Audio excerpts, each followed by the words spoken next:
One of the things you can be virtually certain of in life is that you don't get something you don't aim at. And one of the things that's interesting about that is often people will keep their goals fuzzy. Because one of the problems with specifying your goals is you specify your failures. Right? If the goal is really fuzzy, you're not sure when you fail, and then you can fool yourself. You know, really, but you can kind of keep it foggy. But you make your goals sharp and clear. Then, well, first of all, then you know what to aim at. And what's interesting is, your brain is set up so that it reorganizes the world around your aims. And that's not, I've also written about this in 12 Rules for Life quite extensively, and that's not a metaphor.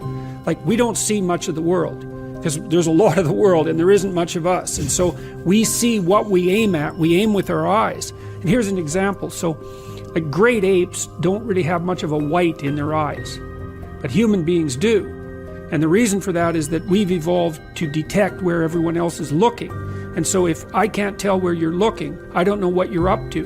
And then, well, over time, that means I can't read you as well, and we're more likely to get in a dispute, and one or the other of us is more likely to get killed. But it also means that your probability of finding a successful mate decreases. So we've evolved to have this very, very visually evident eye. And so when we're looking at each other, we're always looking at our eyes, because then we can tell where someone is pointed, and then we can tell what they're up to. And so we're hunting creatures, like we're aiming at a moving target and trying to track it all the time. And so you have to specify your aim. And it's more than one aim. It's like you have a highest aim, which you might say is to be a good person. And then I would say, well, there's a more elaborated aim than that. It's like you want to be able to constrain malevolence and work to decrease suffering. It's something like that. That's the highest aim. And then you have to decompose that into the things you do each day, so that there's a definite connection between all the micro actions and the macro aim, and then that gives dignity to what you're doing. This person isn't carrying their load, and they think I should do their work. What should I do now? And the answer is, yeah. Someone wants you to do their work. Do their work. Yes, do their work. I'll do that all day long. Yeah, no kidding. Yeah, you don't want to do your job. That's fine. I'll do it. Yeah. And actually, I just answered a question where somebody said, the guy's a friend of mine, and he's not carrying his load. What should I do? And I said, well, how about you help him? What's going on at home? Is he going through a divorce? Has he got issues? Is the kid sick? How about you help him and say, hey, let me take that off your plate right now? Because in 2 months or 6 months, you might be the person that needs help. You might be the person with a sick child. But regardless of that, maybe he's just as lazy, and maybe he shouldn't be your friend, and maybe eventually he won't be your friend. But nonetheless, the solution is the same. If you don't want to do your work, that's fine. I'll do it for you. Yeah, well, that's such a funny thing. That's exactly right. Because, what you want to do in your job is make yourself indispensable, right? And the way you make yourself indispensable is by being indispensable. And the way you do that is by doing a bunch of things that, if they're not done, catastrophe occurs. And that's exactly right. So if there's someone around you and they're abdicating their responsibility, and you can pick it up, it's like, what an opportunity. You think, well, I'm not going to get credit for it. It's like, well, first of all, there's lots of different forms of credit, but you learn. And then when the company shrinks and they're looking at who to keep, they think, oh, well, it turns out you're doing all sorts of things. We can't do without you. That's not what we expected. We can't do without you. Here's some more things you could do. And then you're also in a position to bargain. You can say, well, look, in order for me to keep doing this level of responsibility, I need to be paid more because I have other options, or because it's just, or because that will make me more efficient. But then you've got some power too, because they need you. And so indispensability, and that's power. Indispensability is power, not tyranny.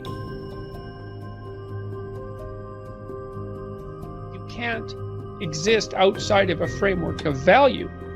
It's not possible. It's not technically possible. I outline this in quite a bit of detail in chapter 10, which is called Rule 10, which is called be precise in your speech, is that the way the world manifests itself to you is integrally tied to your value structure. And that's because, to put it very simply, is that your very vision is dependent on an aim. Like, whenever you look at the world, you're aiming at something. You're aiming at something with your eyes. You can't focus on something without aiming at it, and you won't aim at it without valuing it. So your very perceptions are dependent on your value structure. Now, that doesn't mean there isn't a world. it does mean that experience is a complex interplay of your value structure and the unmanifest world. It's something like that. And then that begs the question, which is, well, if you have to have a value structure, then what should it be?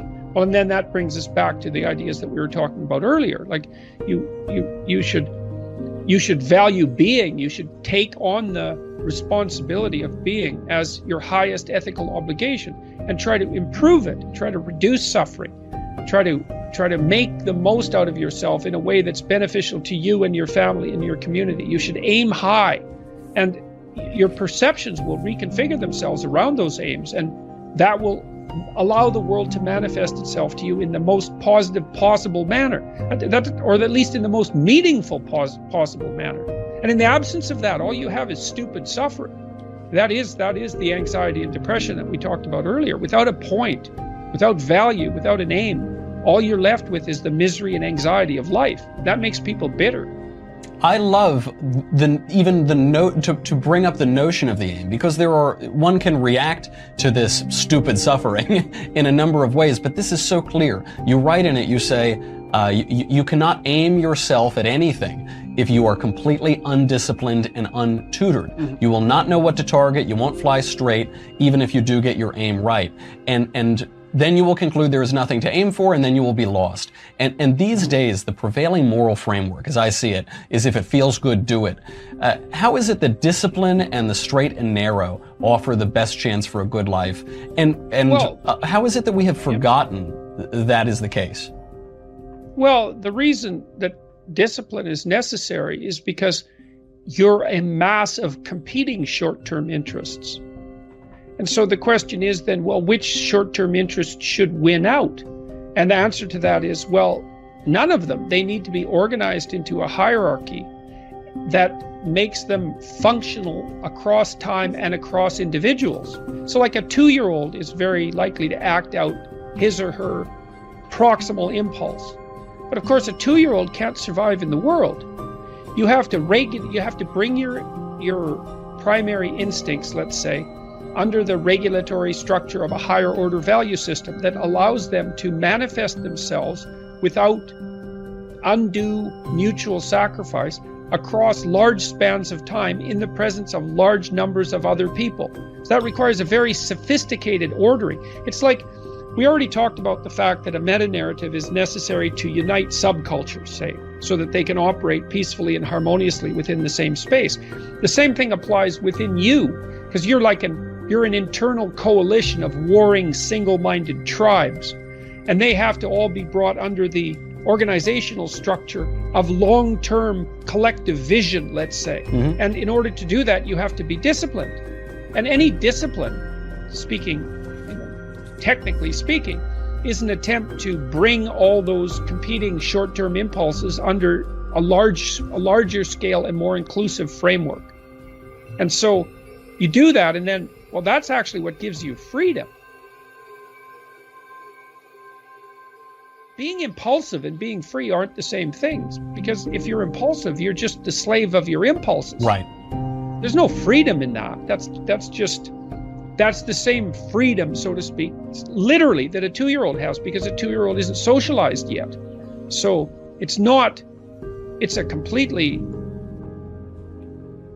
that doesn't function in the sophisticated world. It doesn't work. Right. Everyone knows it. We just like to pretend sometimes to say, oh, that does feel good, Now, I have one last... Well, we like to pretend all the time, because that's why we go out and drink, because drinking enables you to blind yourself to the long-term consequences of your actions. And there's no doubt that that's very, very rewarding in the short term, but it's also why you wake up the next morning hungover and ashamed.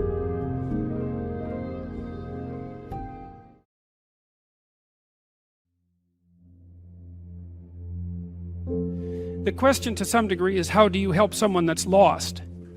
And the answer to that is, if they aren't willing to not be lost, you cannot help them. And I would also say that as a clinician. You see, it's a statement that's informed, I would say, by my mythological knowledge, but also by straight clinical wisdom, not mine particularly. I mean, one of the things that Carl Rogers pointed out was that there were necessary preconditions for entering into a therapeutic relationship. And that would be really any relationship where the mutual flourishing of the two people involved was the paramount goal. And one of the preconditions was that both people had to want that to happen. And Rogers believed he didn't know how to get the horse to drink once you had brought it to the water. And I've thought about that a lot, because when people are really lost, sometimes they're so lost that they can't be found. And I think the only thing that you can do in a situation like that is get your life together and manifest the reality of an alternative mode of being. That's what you've got. And so that's the only way I know of to solve an intractable problem. Don't cast pearls before swine. And what that means is, if you're trying to help and it doesn't work, then stop helping. It's not helping, right? It may be just wasting your time. It might be making things worse. You know, if you're offering something and it's not taken, then perhaps you should be offering it somewhere else. And sometimes, if you offer a hand and the person won't take it, you have to stop offering the hand. And then what you do is you go off and you have your life. And sometimes that means in people's lives, for example, that they have to leave their family members behind. Sometimes the thing you do is walk away, because there's no other solution. And if you are trapped in pathological relationships and you see no way out of them, if someone who is sinking has their hands around your neck and is pulling you down, you're not obligated to drown with them.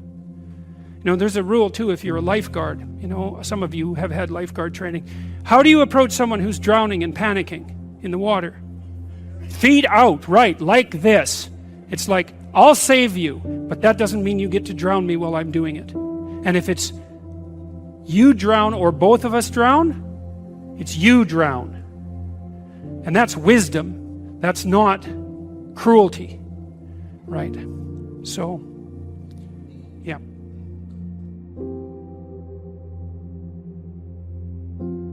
Often you talk about one way to find meaning is in the journey between who you are and who you could be. But how do you make sure that when deciding like who you could be, that you're not aiming too high? Right. Because then potentially you could be disappointed. Oh, that's a good. That's how a really, do you make sure that it's challenging enough to keep you engaged? Yeah, that's a really good question. Yeah. Well, that's something you encounter practically in a clinical setting all the time. Well, you know, let's say I was dealing with a client, and maybe that was somebody who, say, a man, 35 years old. He still lived at home, so he was too dependent. His room is a complete bloody catastrophe, and you know he's living like a bratty 13-year-old, and that gets pretty ugly by the time you're 35. You know, and he knew it, and I'm sure his mother knew it. Although obviously she put up with it, which was probably her mistake, at least in part. But maybe we decide, well, you know, let's start by cleaning your room. And so as a cognitive behavioral psychologist, you engage in a process called collaborative empiricism. And that's partly to solve the problem that you described as, well, how do we know we set the right goal?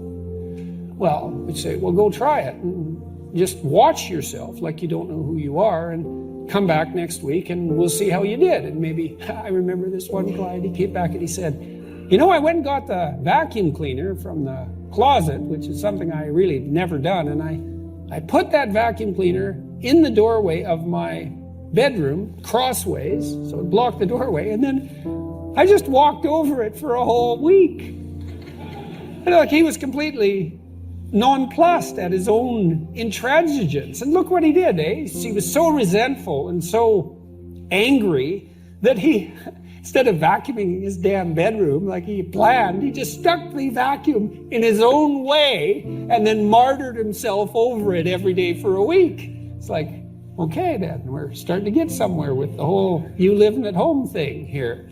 And so, well, that was too high a goal for him. And you say, well, how do you know that? It's like, well, he didn't do it, did he? So then what you do practically is you say, well, how about you bring that vacuum cleaner into your room this week, and that's your whole assignment. And just watch what happens when you bring it in. Watch the fantasies that flicker in the back of your mind as you live out your resentment at your therapist for daring to make you bring that vacuum across the threshold of your bedroom. And so if people catch those fantasies, whew, that's quite the bloody nightmare and quite the revelation to themselves, I can tell you, because you have to be one angry person to put a vacuum cleaner in your doorway and walk over it every day for a week. And so then we'd get someone. It's like, okay, now we're getting to the bottom of things, you know. But maybe the next week he'd come back, well, with the fantasies at hand and rather shocked as a consequence, but the vacuum cleaner was then in his room. And so he broke the threshold there, you know, and then maybe all he could do was sort out a drawer or half a drawer, something like that. So what you do is, you know, you pick a target that you think is probably reasonable, and you can negotiate that with yourself. And what I would do often practically with my clients is I would say, well, your life is not going very well, and that's why you're here. I mean, that wasn't a pronouncement on my part. And I would ask them, you know, what problems they were suffering from, what they were suffering from. But I would usually do a pragmatic analysis of the generic quality of their life. And it's not that hard to do. You can do this for yourself.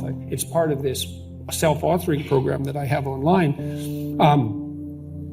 Well, I'm miserable and I'm anxious and I'm bitter and I'm angry and I'm stuck in my career and I don't seem to be able to get anywhere, and God damn it, life isn't worth living anyways, and so half the time I'm suicidal. It's like, okay, you know, right? Now we've established the problem domain, right? At least somewhat. And then I would say, well, hypothetically, you'd rather that some of that wasn't the case, right? So because we want to establish a goal, what is it you want? More misery or less misery? And usually by the time people had come to therapy, unless they were mandated to do so, which never works, by the way, they wanted things to be better. That's why they were there. You know, now and then you get someone who was there just to, you know, maybe please someone else, but I could usually get beyond that, because if they were willing to come there was at least a part of them that was hoping that there was such a thing as up.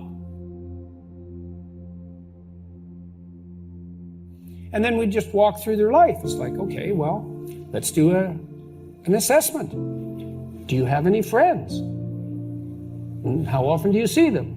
Well, I have 6 friends, but I only see them once every 6 months, you know, one of them every 6 months. Well, you know, that's pretty low on the friendship hierarchy. So I just file that away as a piece of evidence. Do you have an intimate relationship?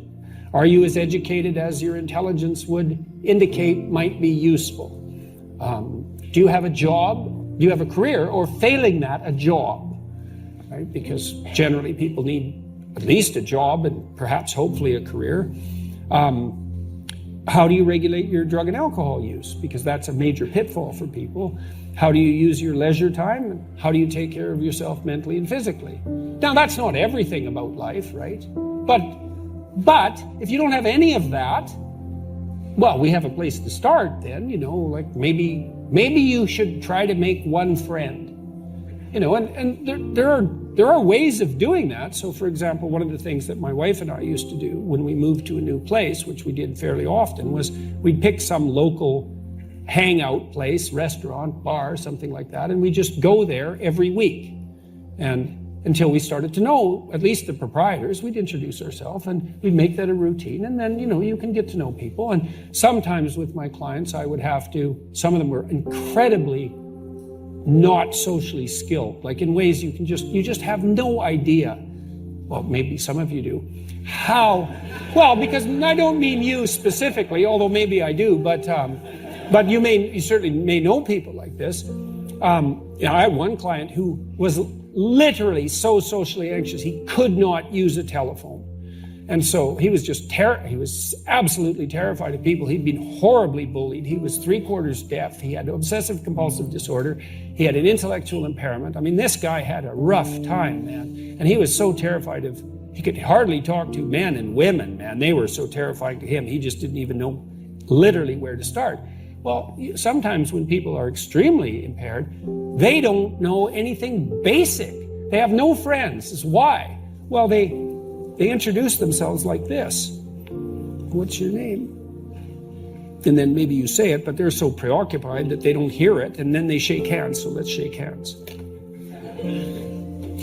That's not good. That's not good. You don't remember the name. You're not making eye contact, so you can't see the person's emotional response, and then you're afraid, and that's why you're looking away. And then because you're afraid and you're looking away, you don't pick up the social cues about how to initiate conversation, even if you know how to do that. So then you're awkward, and because you're looking away, you don't listen, and then you can't enter into the flow of conversation. And so we'd practice shaking hands, maybe 20 times till the person could do it and was comfortable with it. And that's how you start at the bottom of things.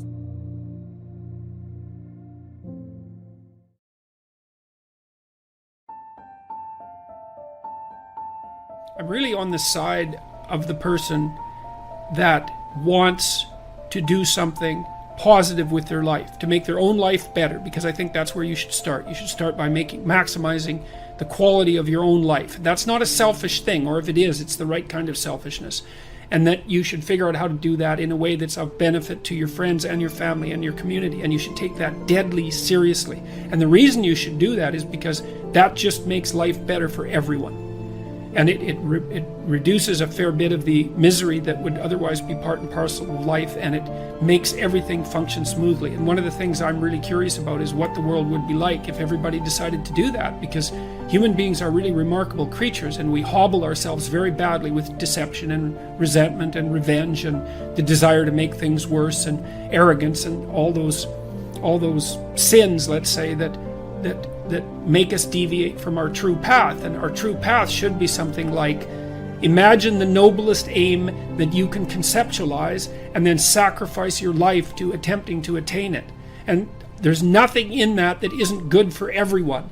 And so, apart from the fact that it requires a lot of responsibility, I just can't see why everyone wouldn't do that. And when I'm talking to young people and, shaking my finger and saying, grow the hell up and get mature and take on some responsibility, I'm not saying that because I'm an enemy of the person. I'm saying it because I'm the best friend of the part of them that would really like to walk in the light.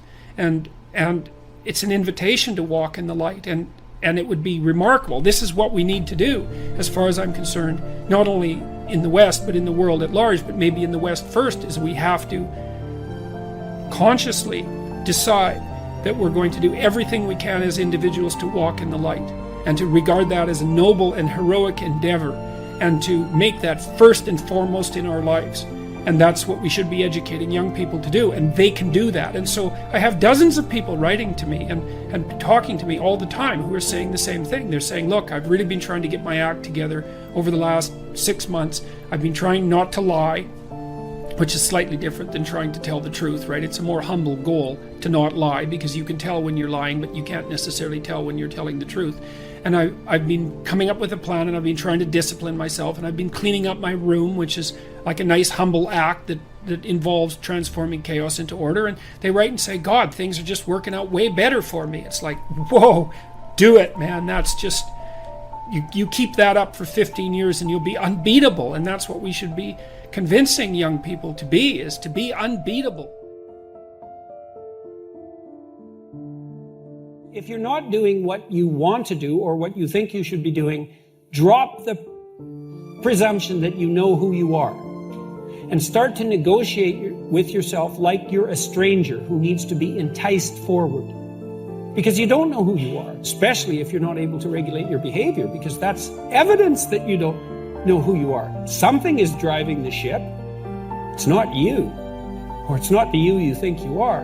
And that's often extremely humiliating to people, because you may have to pick a goal that's so low, so lowly, right, that you embarrass yourself half to death by recognizing the necessity of you having to practice that. But the upside of that is that improvement, incremental improvement, scales exponentially. So even if you have to start somewhere really trivially, man, once you start, you can really scale up quickly. And so, and with an exponential increase, which I think improvement is, the trajectory of improvement is characterized by a power law function. It doesn't really matter where you start if you're doubling. Look, think you get 1% better a week. That's not that high a goal, right? Maybe you could get rid of 1% of your stupidity and malevolence a week, or maybe every 2 weeks. because that compounds in 3 years, you are a completely different person. And it doesn't end there. So even if you're starting with, the horrible mixed bag of catastrophes that you actually are, if you're diligent in your attempts to rectify your errors and to aim higher, man. And then with regards to your goals, let's say you don't know what to do. Well, maybe you're high in openness, and so you're pulled in all sorts of directions, or maybe you're low in conscientiousness, or you're confused because you're anxious, or you haven't had any direction, you haven't had good mentoring, etc., etc. There's lots of reasons. Well, I would say, pick something, right? Pick something, a nameable goal, and then try to implement it. And what'll happen is, you'll learn a lot by trying to implement it, and one of the things you might learn is what a slightly better goal might be. Because if you try something diligently and you succeed or you fail, you're going to learn from the effort expended in the detailed implementation of the goal is going to inform you. It'll also transform you physiologically. It does that at a very basic level, neurophysiological level. You will be slightly different as a consequence of the attempt. And what that'll mean is that the next goal you pick will be a little more suited to you. And so it's this kind of pathway, right? It's like maybe the goal you should be attaining is here, but you don't know that because you're clueless. And so you aim there. Well, it's better than there. And it's not nothing. It's not cessation of movement. And, if you're supposed to go there and you go here, but you walk diligently towards it, you're a little closer once you get to here than you were here. And it's this oscillating self-corrective process that leads you to the final star. And you have to be willing to engage in erroneous experimentation to manage that. But it is a self-correcting process. And so one of the things I always talk to my clients about is, well, let's try something, and we'll reserve to ourselves the right to alter our trajectory. And then I would use as a corrective there, because you might say, well, how do you know when you're not just giving up, right? Instead of thinking maybe you need a different goal. And I would say, well, you can, if you're really concerned about your proclivity for self-deception, you can enter into a contract with yourself that you won't replace any goal you've set with a goal that's easier. And so you can switch your goal, but it has to be a little harder so that you check yourself against that tendency to withdraw and avoid and be self-deceptive. And that works like a charm. And if you do that with some degree of diligence, your goals will get better and more attainable, and you'll get happier too, because you don't experience happiness except in relationship to a goal. And that's really worth knowing. Your life is meaningless while you're not pursuing a valued goal. I mean, you might be depressed too, and sometimes that can be like an illness, something that is really wrong with you. But a good rule of thumb is that if you find no joy in life, there's a very low probability that you're pursuing a goal that you regard intrinsically, like in the depths of your temperament, as worthwhile.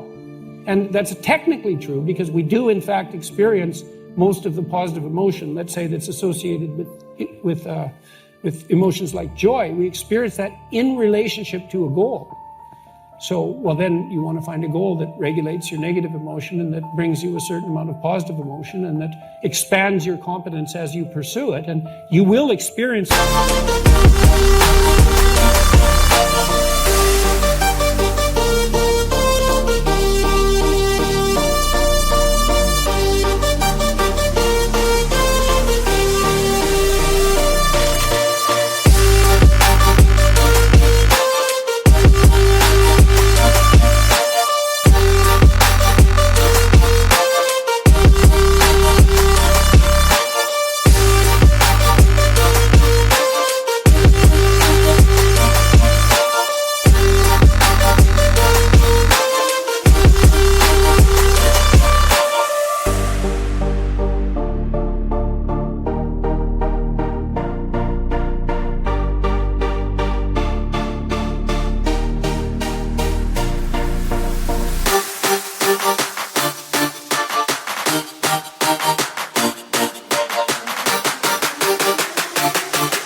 as meaningful.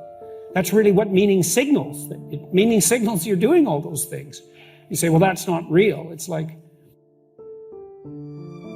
don't listen to the semantic chatterbox so much, right? There's levels of you that are far wiser than that. And you can watch what happens to you instead of noticing what you think, you know? And that's another thing I always did with my clients, especially if they're depressed. It's like, well, let's watch you for a week and see, let's see when you're not so depressed. What are you doing when you're not so depressed?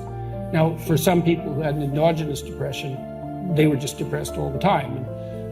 And sometimes an antidepressant was a good solution to that. But for people who were situationally depressed, which is equally common, let's say, there'd be quite a bit of variation in their mood. And say, well, it turns out that I'm not so depressed when I'm with so-and-so.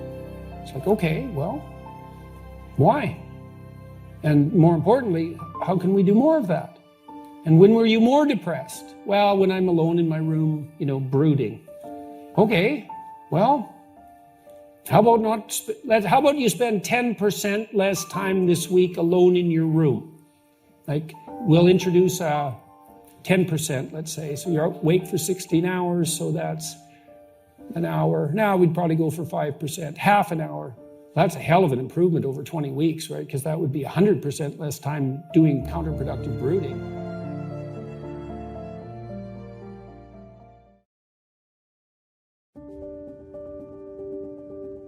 I'm trying to get a hold of the Disney people at the moment because I want to do a lecture series on Pinocchio, because I think Pinocchio is a brilliant work of art.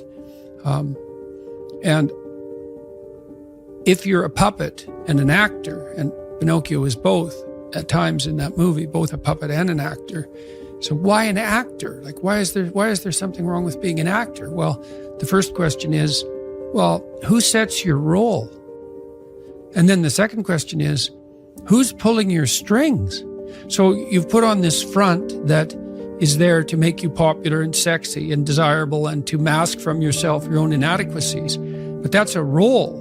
Well, who wrote it? And for what purpose? And so Jung said, for example, that we all acted out a myth, whether we knew it or not. And, you know, maybe you're acting out a tragedy. Maybe you're acting out Narcissus. You don't know, because you've put that on yourself in an attempt, in some ways, to deliver to people what they want, or more accurately, to look as though you're delivering to people what they want. And it's not nothing to do that, right? Because at least you're attempting, in some sense, to adapt to the social world. Someone who's really infantile and dependent, someone who's never left home, part of their problem is that they haven't crafted a persona. So you don't want to denigrate it entirely, but it's no substitute for the real thing. And it turns out that not only is what we want from each other the real thing, but that's also the adventure of your life. And so if you aren't truthful, and that means, unfortunately, especially at the beginning, when you start to be truthful, it means deeply coming to terms with your inadequacies in humility. So it's very painful. Without that, you don't have the adventure of your life. You have the role that you've acquiesced to. And that'll take all the meaning out of your life. So when I was doing my clinical work, which I did a lot of career work with my clients, both at a beginner level, I would say, like really a beginner level, with people who had no employment whatsoever, no history of employment, who were undereducated and who lacked every skill you could possibly imagine. So these were people who were really in dire straits, up to people who were operating at the top of their profession, but who could still strategize forward. And so, for example, let's say you're at a dead end in your job. Okay, so I don't find my work meaningful. All right, so that's a problem statement. It's like, well, why not? I find the work I do repetitive and boring and without spirit. I have a bad relationship or a neutral relationship with my boss who doesn't know who I am. I have problems with coworkers. All of that needs to be differentiated, right, and analyzed in detail. So we might say, for example, let's say you believe that you're undervalued at work for you that you didn't even know about. And maybe someone offers you a job. And so now you can go to your boss and say, here's the situation I'm in here at work. Here's my evaluation of the problems in relationship to me. here's what I could do for you if you gave me a 40% raise and the opportunity to progress, but I'd like to see a plan for that. And I've been looking for other opportunities before conducting this discussion, and I have some.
It's like, you meditate on that, you'll get an answer.